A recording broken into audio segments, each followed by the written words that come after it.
This channel does not promote any violent, harmful, or illegal activities. All content provided by this channel is meant for an educational purpose only. দেখুন এইভাবে নিজেদের মধ্যে মারপিট করলে মানে চোখের বদলে চোখ, নাকের বদলে নাক, কানের বদলে কান এরকম নীতিতে বিশ্বাস করলে সোজা কথায় নিজেদের মধ্যেই হানাহানিটাকে প্রশ্রয় দিলে আলটিমেটলি তো সংগঠনের ক্ষতি। তাহলে ভোটের লাভটা কোত্থেকে হবে? দেখুন কাউন্সিলরই হোক আর বিধায়কই বল, শেষ পর্যন্ত সবাইকে গিয়ে তো ওই ভোটারের দরজায় দাঁড়াতে হবে। এখন ভোটার যদি ভেবে বসেন যে যাদের নিজেদের মধ্যেই ভাব ভালোবাসা নেই, একজন আর একজনকে খানিকক্ষণ পরে আর নিজেরাই খেয়ে নেবেন আর কি, এরকম ব্যাপার মারধর করে নেবেন, তাহলে তারা কি করে ভাববেন যে এরা আমাদের সাধারণ মানুষ, আমরা তারও নিরীহ, আমাদের ভালোবাসবেন? বিরোধীদের কথা তো ছেড়েই দিন। এবার ভোটাররা যদি বিশ্বাস করতে শুরু করেন যে এই ভোট পরবর্তী সন্ত্রাসের যত অভিযোগ উঠছে সেগুলো সব সত্যি, তাহলে কিন্তু বিরোধীদের কাজটা সহজ হয়ে যাবে। কষ্ট করে আর তৃণমূলের বিরুদ্ধে তাদের সন্ত্রাসের প্রচার করতে হবে না, কষ্ট করে দিল্লি থেকে বিজেপি প্রতিনিধিদের রাজ্যে আসতে হবে না। তারা রাজ্যে এসে কথাবার্তা শুনতে গেলে তো আবার তাদের নিজেদের সংগঠন সম্পর্কেই কোথাও গিয়ে উল্টো উল্টো কথা শুনতে হবে, তাতে আবার তাদের ঝাঁপির থেকে বেড়াল বা যাই বলুন না কেন এই ক্ষেত্রে সে সমস্ত কিছু বেরিয়ে পড়ার জোগাড় হবে না। বিরোধীদের কথা একটু ভাবা টাবা উচিত আর কি। এসবগুলো না করলে সব নিজেরাও ঠিক থাকে, বিরোধীরাও ঠিক থাকে। সংগঠনের এই রকম যখন জায়গা না, যে জায়গাটায় নিজেদের ভালোটাও বোঝে না, বলে নিজের বুঝ পাগলেও বোঝে, এরা পাগল নন, এটা পরিষ্কার আর কি। এবার সেক্ষেত্রে যদি এই রকম সবাই পাগল না হওয়া সত্ত্বেও সংগঠনটার এরকম দশা থাকে যেখানে নিজেদের ভালোও বুঝছেন না, বিরোধীদের ভালোও বুঝছেন না, তাহলে তাকে ছন্ন ছাড়া বলা যায়, জানেন তো। সংগঠনের এই ছন্ন ছাড়া দশার কথা বুঝেছেন বলেই কি ওই সৌগত রায়ের মতো অভিজ্ঞ নেতা তিনি সত্যি কথাটা বলে ফেলেছেন। এই ভোটের ফলাফল বিশ্লেষণ করে দমদমে সাংসদ কি বলেছেন জানেন? বলেছেন লক্ষ্মীর ভাণ্ডারটা ছিল বলেই নাকি এই যাত্রা তৃণমূল পার পেয়ে গেছে। ওই লক্ষ্মীর ভাণ্ডারের থেকে যারা টাকা পেয়েছিলেন সেই মহিলারাই নাকি ভোট বাক্সে তৃণমূলের রক্ষাকর্ত্রী হিসেবে হাজির হয়েছিলেন। আচ্ছা, এই মহিলারা মানে যারা ওই কোথাও গিয়ে লক্ষ্মীর ভাণ্ডারের টাকা পেয়েছেন তারাই তৃণমূলের রক্ষাকর্ত্রী, তাহলে তৃণমূল নেত্রী কি? মহিলারাই আমাদের জিতিয়েছে। লক্ষ্মীর ভাণ্ডার যদি না, এটা আমি বলি যে যারা বড় মাল্টিস্টোরিতে থাকে অনেক জায়গায় আমাদের ভোট দেয় না। বস্তির গরিব মহিলা যারা লক্ষ্মীর ভাণ্ডার পেয়েছে তারাই কিন্তু আমাদের রক্ষা করতে, তারা ঢেলে ভোট দিয়েছে, তাই আমরা জিততে। গ্রামে সবাই ভোট দিয়েছে, কিন্তু শহরে আপনাদের মনে রাখতে হবে যে একটা সেকশন আমাদের ভোট দেয় না। যারা অবস্থাপন্ন বড় ফ্ল্যাটে থাকে তারা আমাদের ভোট দেয় না। আর মনে রাখতে হবে সংখ্যালঘু আমাদের 10%। তাহলে একটা পরিষ্কার সহজ সরল হিসেব তিনি তুলে ধরলেন। দেখুন সৌগত রায় বিদগ্ধ একজন সাংসদ, অভিজ্ঞ রাজনীতিক, তার কথার তো প্রবল দাম আছে আমার কাছে, তার অভিজ্ঞতার দাম অনেক বেশি। তিনি একদম সোজা সাপটা ভাষায় বুঝিয়ে দিলেন গোটা বিষয়টা কয়েকটা সেন্টেন্সের মধ্যে, যে তৃণমূলের জয়ের রসায়নটা কি, মেন ফর্মুলাটা কি। ভেরি সিম্পল, একদম 100%, মানে যত সংখ্যালঘু ভোট আছে পুরোটা পেয়েছেন, তার সাথে গ্রামে থাকা মহিলাদের বা বস্তিতে থাকা মহিলাদের যারা ওই লক্ষ্মীর ভাণ্ডার পেয়েছেন তাদের ভোট পেয়েছেন, কিন্তু শহরের ভোট পাননি, বা শহরের বিত্তশালী যে মানুষজন যারা লক্ষ্মীর ভাণ্ডারের দরকার নেই আর কি, তাদের ভোট পাননি। মানে পরিষ্কার করে দিলেন যে লক্ষ্মীর ভাণ্ডারটাই আসল। তাহলে বাকিগুলো? সৌগত রায়ের এই উপলব্ধি আমার মনে কিন্তু বেশ কয়েকটা প্রশ্নের জন্ম দিয়েছে। প্রথমত, এই লোকসভা ভোটের ফলাফল চোখে আঙুল দিয়ে দেখিয়ে দিচ্ছে যে গ্রামে তৃণমূল ভোট পেলেও শহরে তুলনায় অনেক কম পেয়েছে। এই শহরাঞ্চলের আবাসগুলোকে তৃণমূল একটু অন্য চোখে দেখবে, মানে ওই লক্ষ্য রাখতে বলেছেন আর কি। এবার আবাসনগুলো তার মানে তৃণমূলকে হতাশ করেছে। গ্রাম দিয়ে শহর ঘিরতে পেরেছে বলে এই লোকসভায় 29 জন সাংসদ পাঠাতে পেরেছে এবার তৃণমূল। কিন্তু 2026-এ কী হবে?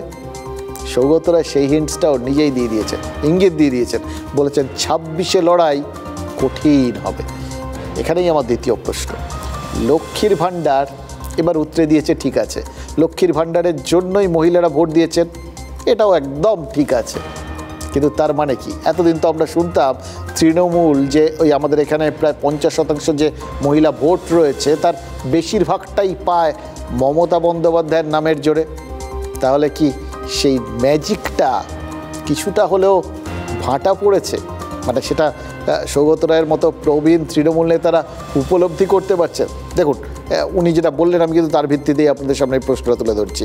একই অস্ত্র, এটাও তো ঘটনা, একই অস্ত্র যদি বারবার ব্যবহার করেন সেটা তো এনি ডে ভোঁতা হতে বাধ্য। সেখানে মমতা বন্দ্যোপাধ্যায় নামক অস্ত্র তো তৃণমূল আজন্মকাল যেদিন থেকে তৈরি হয়েছে তারপর থেকে ব্যবহার করে আসছে, বারবার ব্যবহার করে আসছে, এবং প্রত্যেকটা ভোটে আলটিমেটলি মমতা বন্দ্যোপাধ্যায়কে বলতে হয় যে প্রত্যেকটা আসনে আমার মুখ দেখে ভোট দেবেন, মনে রাখবেন আমি সেখানে প্রার্থী। এর থেকে বড় প্রয়োগ বারবার একইভাবে আর কিছু আছে বলুন তো? এবার অস্বীকার করার তো উপায় নেই। এখন পর্যন্ত এই অস্ত্র প্রয়োগ করে তৃণমূল কিন্তু চূড়ান্ত সফল। কিন্তু এই বলে না কথায়, কাল কিসনে দেখা, কাল কি হবে আপনি জানেন না আমি জানি, কিন্তু সৌগত রায় মনে হচ্ছে জানেন, এবং কেন কাল তাকে একটুখানি ভাবাচ্ছে সেটা কিন্তু তিনি ব্যাখ্যা করে দিয়েছেন। আমার তৃতীয় প্রশ্ন এখানে, লক্ষ্মীর ভাণ্ডারের পর তৃণমূলের হাতে কি আর কোনো তাস নেই? আর কোনো সামাজিক বা উন্নয়নমূলক প্রকল্প নেই? নাহলে এই 26-এ গিয়ে লড়াইটা কঠিন হবে কেন? তৃণমূলের কি মনে হচ্ছে যে পেতে পেতে এই লক্ষ্মীর ভাণ্ডারটা মহিলাদের গা সওয়া হয়ে যাবে? 2026-এর ভোটের আগে লক্ষ্মীর ভাণ্ডার এতটাই অভ্যাসে পরিণত হয়ে যাবে যে তার কোনো বাড়তি অ্যাপিল বা আকর্ষণ থাকবে না, তার মধ্যে কোনো স্পেশালিটি নেই। পেতে পেতে যে কোনো জিনিসই মানুষের অভ্যেসে পরিণত হয়, এবং সবথেকে বড় কথা কি জানেন, একটা অধিকার বোধ তৈরি হয়ে যায়। লোকে ব্যাখ্যা করে নেয় এটা তো আমারই পাওয়ার কথা, আরে আমাদের করের টাকাই তো আমাদের দিচ্ছে, মানে ওটার উপর তার অধিকার বোধ তৈরি হয়ে গেল। ওটা কেউ দিচ্ছে না কিন্তু তখন আর ভাববে না ও দিচ্ছে, তখন ভাববে এটা তো আমার জিনিস। বা নতুনত্ব যদি কিছু না থাকে তাহলে তার আকর্ষণ কি করে থাকবে? 2026-এ মহিলারা তো লক্ষ্মীর ভাণ্ডার থেকে বাড়তি কিছু চাইতেই পারেন, তাই না? এবার বাড়তি মানে কি? এক্ষেত্রে তো বাড়তিটা একদম স্ট্রেট অ্যান্ড সিম্পল জিনিস, নগদ বরাদ্দ বৃদ্ধি, হাতে নগদ টাকা আর কি। এইবারই 2024-এই কিন্তু ইনক্রিমেন্ট হয়ে গেছে, তাই না? 500 ছিল, একদম ডবল করে দিয়েছে। টাকার অঙ্ক নিয়ে ভাববেন না, এই যে পার্সেন্টেজটা, এই যে একদম ডবল, এই শব্দটা, সরকার আমাদের টাকা ডাবল করে দিয়েছে, তৃণমূল আমাদের টাকা ডাবল করে দিয়েছে, এটাই মনের মধ্যে অনুরণিত হতে থাকে, আর সেই অনুরণনেই ভোটের বাক্সে তার প্রভাব পড়ে যায়। বুঝতে পারছেন তো? এবার সেই হিসেব যদি করেন তাহলে মাঝখানে তো 2 বছর রয়েছে, 2 ইনক্রিমেন্ট পাও না, 2025, 2026। এবার 2 বছরের হিসেব ধরলে 2 ইনক্রিমেন্টে কত দিতে হবে বলুন তো? এখানেই তো আসল চ্যালেঞ্জের জায়গাটা তৈরি হচ্ছে। বিজেপি শেষ বেলায় ব্যাপারটা ধরেছিল, ফলে লোকসভা ভোটের প্রচারে তারা ঘোষণা করেছিল যে তারা জিতলে অন্নপূর্ণা ভাণ্ডার চালু করবে, এবং সেই প্রকল্পে মহিলাদের মাসে 3,500 টাকা করে দেবে। কিন্তু সেই প্রচারটা তারা মানুষের মধ্যে ঢোকাতে পারেনি, তার কারণ এবারের ভোটটাই প্রমাণ করেছে যা তৃণমূল বলেছে তার পাল্টা প্রচার করে লোককে নিজেদের বক্তব্যটা বোঝাতে বিজেপি ব্যর্থ হয়েছে। এক্ষেত্রেও তাই, মানুষজনই হাতে গরম যে 500টা ডবল 1000 হয়ে গেছে সেটাকে ধরেছে, কোথাও গিয়ে 3,500 টাকা পেতে পারে এটাকে খুব একটা গুরুত্ব দেয়নি তারা। কিন্তু 2026-এ তার মধ্যে তো এখনও 2 বছর দেরি আছে, তার মধ্যে যদি লাগাতার প্রচারে বিজেপি কোথাও গিয়ে অন্নপূর্ণা ভাণ্ডারের টোপটাকে মানুষের সামনে ঝুলিয়ে দিতে পারে, সেক্ষেত্রে তো তৃণমূলকে ওই লক্ষ্মীর ভাণ্ডারে 3,500-এর বেশি দিতে হবে। সেটা বুঝেছেন বলেই কি পরের ভোটে সৌগত রায়ের মনে হচ্ছে যে লক্ষ্মীর ভাণ্ডার এতটা কার্যকরী হবে? তো মানে চলছে বলে এখন লক্ষ্মীর ভাণ্ডার 55, না চললে তো তখন সেটা 5। সৌগত রায় অনেকদিন বাদে একটা সত্যি কথা বলেছে, সৌগত রায় অনেকদিন বাদে সত্যি কথা বলেছে। কিন্তু আপনি ভাবুন কোন মানুষ 1000 টাকার বিনিময়ে বা 500 টাকার বিনিময়ে ভোট দিতে বাধ্য হয়েছে? যার কাছে ওই 1000 টাকা বা 500 টাকাটাই জীবনের অমূল্য সম্পদ। ওই 500 বা 1000 টাকাটা কাদের কাছে অমূল্য সম্পদ? তারা শিক্ষিত, বেকার, বসে আছে। আজকে তারাই বাধ্য হয়েছে, ব্ল্যাকমেইলড হয়েছে এই ভাতার কাছে ভোট দিয়ে। এটা তার ব্যক্তিগত একটা অ্যানালিসিস, মানে সৌগত বাবুর ব্যক্তিগত একটা অ্যানালিসিস। এটা অনেকটা তিনি ভোট আলোচনা করতে গিয়ে, অ্যানালিসিস করতে গিয়ে, বিশ্লেষণ করতে গিয়ে হয়তো এই কথা বলেছেন, কিন্তু এটা দলের অ্যানালিসিস এটা নয় যে শুধু গরিব মহিলারাই ভোট দিয়েছেন, উচ্চবর্গের বা আবাসন কিংবা উচ্চ মধ্যবিত্ত যারা তারা ভোট দেয়নি, এরকম আমরা মনে করি না। কি করে এই কথাটা সমর্থন করবেন জয়প্রকাশ বাবু? তার কারণ সৌগত রায় যেটা বলেছেন তার মধ্যে দিয়ে তিনি তো মারাত্মক একটা মেরুকরণ করে দিয়ে বসে আছেন। সে মেরুকরণ যে শুধু ধর্মের ভিত্তিতে মেরুকরণ এরকম তো নয়, বা সংখ্যাগুরু সংখ্যালঘু মেরুকরণ এরকমও নয়, তার বাইরেও তিনি কিন্তু ওই শহর আর গ্রামের মেরুকরণ করেছেন। এই সাধারণ ঘরের মহিলারা এবং যারা ওই অবস্থাপন্ন মহিলা তাদের মেরুকরণ করেছেন, এরকম বিবিধ রকম মেরুকরণ করেছেন, মেরুকরণের ছড়াছড়ি করে দিয়েছেন। এবার যে কোনো জিনিসই যখন বেশি হয়ে যায় তার থেকে কনফিউশন হয়, আর যত তাতে কনফিউশন হয়, যত বেশি টুকরো হয়, তত বেশি জটলা পাকিয়ে যায়, জানেন তো, তার কার্যকারিতা কমে যায়। ফলে এক্ষেত্রে যে মেরুকরণ তাদের কোথাও গিয়ে ডিভিডেন্ড দিয়েছে, তাদের ফল দিয়েছে, সেটাই যদি আবার গণ্ডগোল হয়ে যায়, কোথাও গিয়ে জটিল হয়ে গিয়ে ভোঁতা হয়ে যায়, জট পাকিয়ে যায়, তাহলে আখেরে ক্ষতি। এই জন্যই জয়প্রকাশবাবু সৌগত রায়ের ফর্মুলাটা কিছুতেই মানতে রাজি নন। কিন্তু মুশকিল হচ্ছে সৌগত রায় কিন্তু প্র্যাকটিক্যালি বলেছেন।